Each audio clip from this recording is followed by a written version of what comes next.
রাসূলুল্লাহ সাল্লাল্লাহু আলাইহি ওয়াসাল্লাম সোনার জবানে ঘোষণা করেছেন,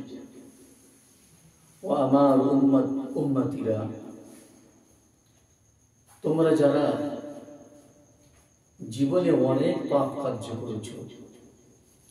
রাতের আঁধারে দিনের উজালাতে অনেক অন্যায় অপরাধ করেছ,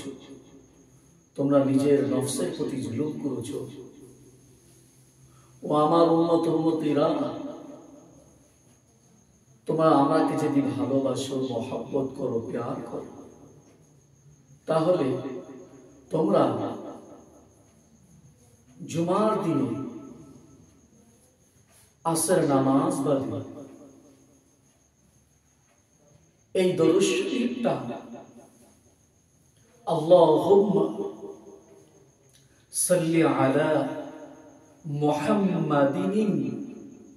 নাবিয়্যিল উম্মিয়্যি ওয়া আলা আলিহি ওয়া সাল্লিম তাসলিমা। এই দরুদ শরীফটি তোমরা 100 বার পড়বে। তোমার জীবনে যে পূর্বে অন্যায় অপরাধ করেছো, আল্লাহ পাক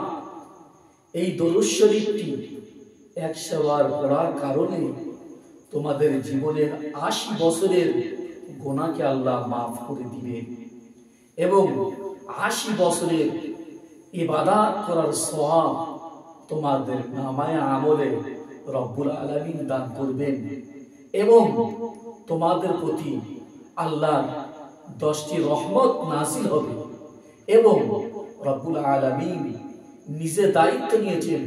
তোমাদের রুজির জন্য।